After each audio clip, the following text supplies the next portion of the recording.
A chance for severe weather in central Oklahoma? We'll have the latest. And Governor Stitt signs a controversial abortion bill into law. Plus, an attack in a New York subway leaving at least 16 injured. Find out what happened. This is OU Nightly.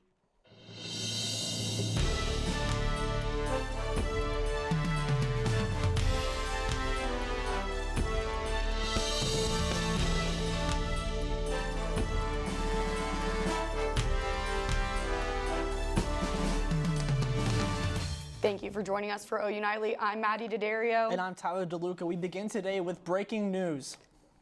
You're looking at a video from our partners from News 9. Two barns are on fire in Yukon in the 49th 100th block of the North County Line Road. With strong winds, this is a fire alert day, and the flames are spreading to nearby fields. The Yukon and Oklahoma City fire departments are responding to the fire now. Right now, there are no injuries reported. Today, Oklahoma Governor Stitt is signing one of the nation's toughest abortion bills into law. The bill means a near total ban on abortion, allowing it only if the mother's life is in danger. OU Nightly's Audrey Goodson is live at the state capitol. Audrey, it's not exactly a surprise that he signed the bill.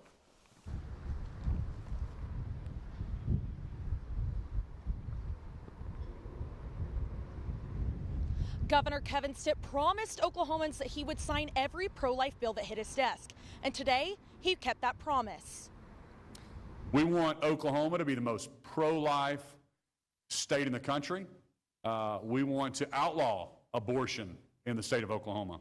Senate Bill 612 made its way to Governor Stitt's desk today, making performing an abortion a felony, punishable for up to 10 years in prison and $100,000 in fines. This is just another step of Oklahoma people saying that we don't believe in abortion in the state of Oklahoma. So it's that simple to me. The bill has caused controversy, leaving many pro-choice advocates upset.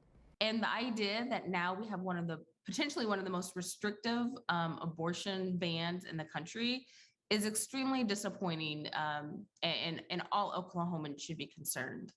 But despite the concerns from some, the bill has now passed and will take effect in August. The law makes an exception if the life of the woman is in danger, but has no exception for rape or incest. However, women who get an abortion will not face penalties.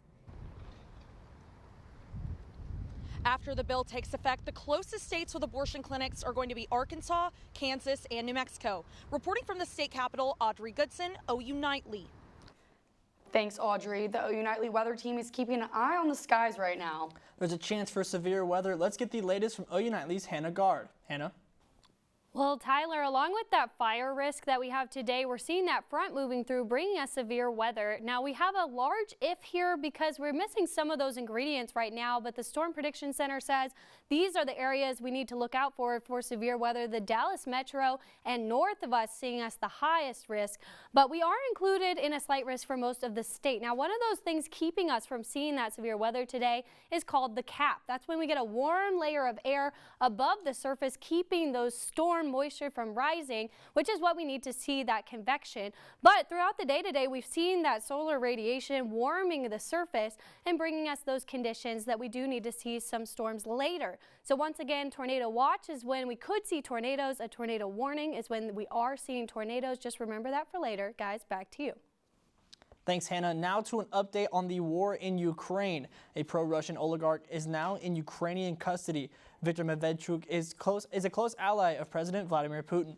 The death count in Mariupol has reached 22,000 and continues to rise, and the Russian military is suspected of using chemical weapons against Ukraine citizens. President Biden has been very clear that we will respond proportionally to attack using chemical weapons. We will continue supporting the Ukrainians with the tools they need to protect themselves and their civilians. Putin said today that peace talks with Ukraine are now at a dead end and vows to continue the invasion until Russian goals are met. And there were tense moments in a New York subway today following a gunman opening fire. Brooklyn Sweet has that story and the rest of today's headlines around the world as she's in News Center. Thanks, Mady. In the height of rush hour, at least 16 were injured, 10 of them from a gunfire and mass shooting at a Brooklyn subway station this morning. The suspected shooter was said to have released a canister of smoke before firing, sending people into a panic.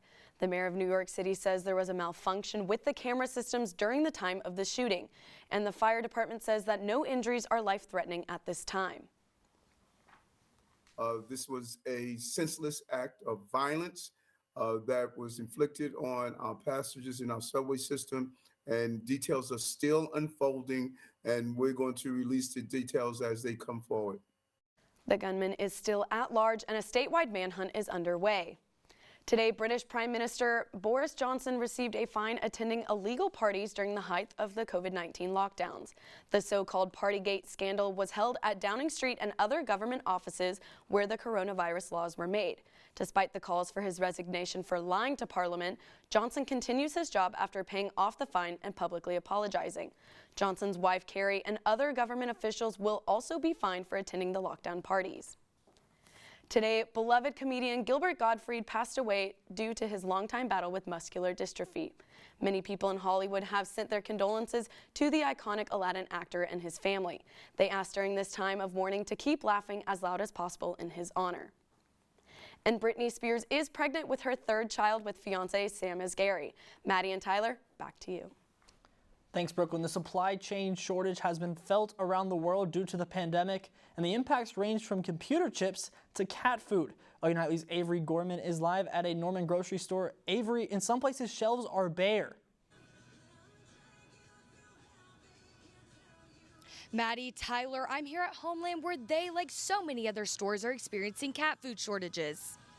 The lasting effects of the pandemic can still be felt, and the canned pet food industry is currently experiencing a shortage. The shortage is caused because of the aluminum cans the food comes in, and the meat the product consists of is hard to find. Throughout the pandemic, the adoption of pets increased. This caused food to be in higher demand. People were locked down, they were seeking companionship, they were seeking comfort, and so pet acquisitions went way up. The pet industry in general crossed $100 billion in yearly revenue for the first time in 2020, and that's even grown 6% since then. This caused food demand to skyrocket. So the primary thing is brands not being able to catch up to demand. Demand has increased in a very short period of time. Animal sanctuaries such as Free to Live has many mouths to feed and is taking the shortage very hard. Out here at Free to Live, I have up to 300 cats and dogs. We are having trouble getting prescription foods.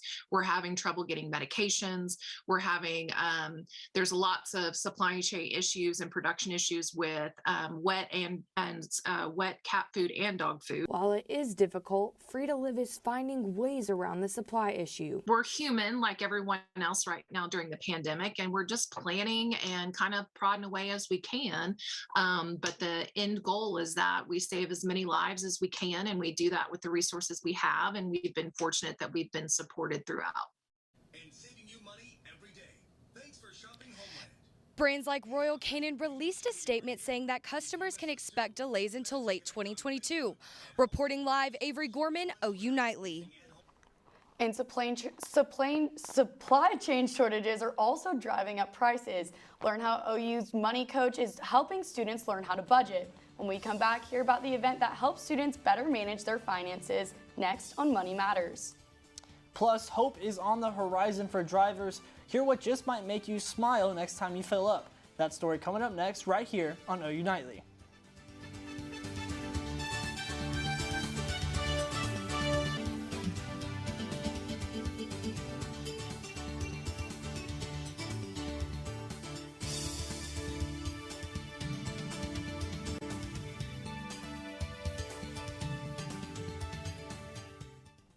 Hello and welcome back to OU Nightly. The OU Money Coaches hosted an event today giving students some financial tips.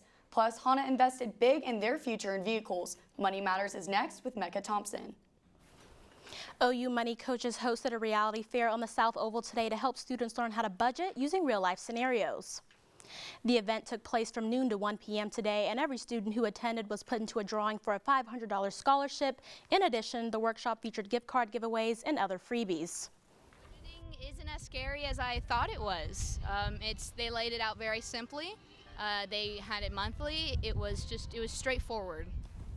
Although this was the last Money Coach workshop of the semester, you can follow the OU Student Financial Center on their social medias for events happening this summer and upcoming fall. And the popular automaker Honda announced today that they would invest around $39 billion to fully electrify their vehicle line up over the next decade. They have goals to launch 30 new electric vehicle models, including 2 SUVs and a mini car by 2030. The manufacturer also plans to enhance their software and research development.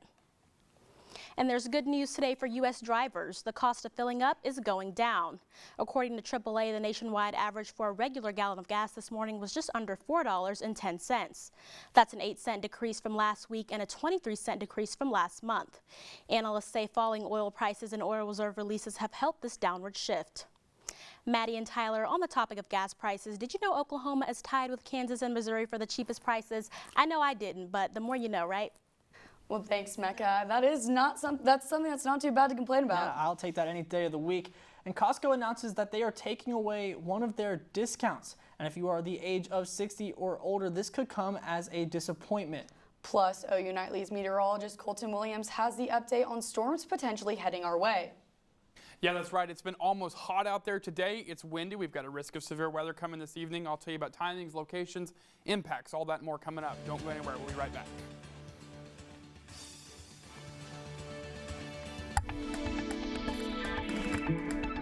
All right, here we go. Welcome back to OU Nightly. Thanks for joining us. I'm Colton Williams. Folks, it feels like spring out there. Looking live at downtown Oklahoma City. It looks hazy, it's muggy, it's warm, and it's certainly windy right now. Sitting in the lower 80s in Oklahoma City, we have some mostly cloudy skies. Those winds are ripping out of the south, 20 to 25, gusting up to 30. That dew point is up. Like I said, it feels like spring out there. It's just that time of the year. We're tracking out our next chances for severe weather incoming here to the Sooner States. So here's what we're looking like from space, all right? There's a lot going down here in north central Texas. We're watching this area in this white circle here for some initiation of thunderstorms that could move then into the Oklahoma City metro and bring us a chance for severe weather. So we'll break that down here in just a second. Right now across the Oklahoma City metro, it is warm out there, lower 80s for Oklahoma City, Norman, Purcell. Look at this, Weatherford down I-40 sitting at 90 right now. So it is warm out there, feels almost more like late May than early April. Across the state, much of the same, upper 80s in Lawton, 95 in Elk City. Altus, Oklahoma registered 98 today here in southwestern Oklahoma. So now looking up top now, we do have the jet stream coming overhead here. If this was positioned a little more to the southeast, we'd be looking at a major severe weather outbreak today. Thankfully, it's positioned off to northwest. That's going to limit our severe weather potential as we go into the afternoon and evening hours this evening. So right now, like I said, the moisture is there. We're now sitting at dew points in the middle 60s here. There's the dry line out west. That's going to be a big factor here coming up over the next several hours. So here's the setup. We've got lots of moisture here. Moisture is not the limiting factor today, but there's a dry line out west. The jet stream is thankfully weaker over the dry line. It's fairly strong up over the panhandle. Thankfully, they are far behind the dry line, so there's no potential for severe weather in the northwest. We will have a couple storms try to form along the front edge here. So Storm Prediction Center does have us within a slight risk, but notice this is only a risk if storms initiate. Got to have storms to have a risk here inside the tornado zone. Now, Norman and Oklahoma City are included inside the lowest of low. There's a bit higher risk in the far southeast, so any storm that moves into these regions could become significant in the same terms as hail as well. If storms initiate, we could be looking at baseballs inside this yellow region here. So as we look at our future cast here, you'll see it's fairly quiet, right? Not much goes on. A little bit going on down I-35 near the Red River. Overall, models aren't spitting out much, but this doesn't mean we ought to let our guard down as we go into the afternoon hours here. We'll have to continue to watch this because we could get a couple storms spin up here and there. So for your timings, I think if a storm goes up, it's going to happen anywhere between now and 8 o'clock here on the western side of I-35 and move eastward. It can move into this middle region here, 6 to 10 p.m.-ish, and then in the far southeast, I think their risk will become 5 o'clock to midnight. So overnight tonight, talking about lower 50s, we'll have a cold front push through. We'll have some lower 40s. Panhandle is going to get fairly chilly. Tomorrow going to be a really nice day.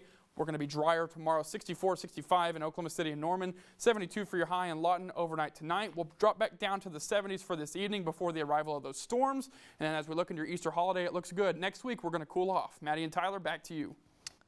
Thanks, Colton. We need to make a correction on our story about Costco. They're not eliminating any discounts for members. Rather, starting on April 18th, Costco will no longer set aside special hours for senior citizens to shop. These specialized hours were created during the peak of the pandemic and serve customers 60 years and older, healthcare workers, and first responders. Well, Tyler, this OU softball team cannot stop winning games, and they're being recognized for it. Brigg, what is the latest on the dominating Sooners? Yeah, guys, Patty Gasso and the record-breaking Sooner softball team is unstoppable. The Sooners have won 30 games by run rule. And tonight, the NBA playoffs are officially underway with 2 play-in games starting at 6 and 8:30. More on sports next.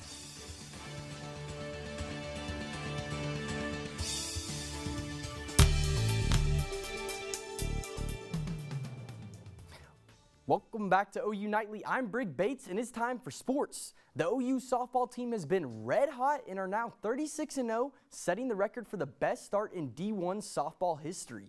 The award-winning Sooners didn't stop there as Nicole May took home Big 12 Pitcher of the Week and Grace Lyons took home Big 12 Pitcher of the Week. May pitched for 2 wins and combined for a no-hitter, while Lyons batted .600 with 4 home runs paired with no strikeouts. OU baseball is headed west to Amarillo to meet Texas Tech in a red dirt showdown. The Sooners take on number 4 ranked Raiders in a non-conference matchup. This is the Sooners' 8th game in the span of 2 weeks, taking on a top 10 opponent. First pitch is at 6. The Los Angeles Lakers fired head coach Frank Vogel on Monday after one of the most disappointing seasons in NBA history. Vogel was the head coach for 3 years for the Lakers and won the 2020 NBA Bubble Championship in the midst of a pandemic. Just candid, great conversations, and this guy who gives everything to the game, prepared us every single night, along with his coaching staff as well. I give those guys a lot of credit too, but at the end of the day, I don't know what's going to happen, with Frank and being here, but I got nothing but respect for him. NBA playoffs are here, and the road to the Natty starts tonight as the Brooklyn Nets take on the Cavs for the first play-in game tonight at 6. The Nets were preseason favorites to win the title, but after injuries left the team stranded, they will fight for a playoff spot tonight. In the Western Conference, PG-13 and the Clippers will take on Cat and the Timberwolves at 8:30. The Clippers have been without stars Kawhi Leonard and Paul George throughout most of the season. The winner of tonight's game will lock the 7th seed, and the loser will play in a win-or-go-home matchup on Friday. The Texas Rangers hosted their home opener last night against the Colorado Rockies at Globe Life Field. The Rangers tied it up in the bottom of the 9th with a solo shot to tie the game 4-4. But the Tigers held on and went up 6-4 in extra innings when a controversial slide violation by the Rangers ended the game. Last night, the WNBA hosted the first in-person draft since 2019. In an surprising first pick, the Atlanta Dream took home Kentucky superstar Ryan Howard. But more surprising was South Carolina superstar and reigning national champion Destiny Henderson falling to the second round, picked up by the Indiana Fever. And Javi Baez lit it up on the diamond last night, flashing the glove, smoking the ball with his new team in Detroit. Star shortstop Baez crushed a 396-foot home run to left field to put the Tigers up 3-1 over the Boston Red Sox. Tigers closer Gregory Soto shut the door on the Red Sox to put them away 3-1. And March Madness was a treat for all basketball fans, but the NBA playoffs are here. But one superstar status is unknown, with Luka Doncic being questionable following a calf strain. Thanks, Brigg. When you live to 100 years old, it's only right that you celebrate your birthday in style. When OU Nightly returns, find out how one Wisconsin woman had all her birthday wishes come true.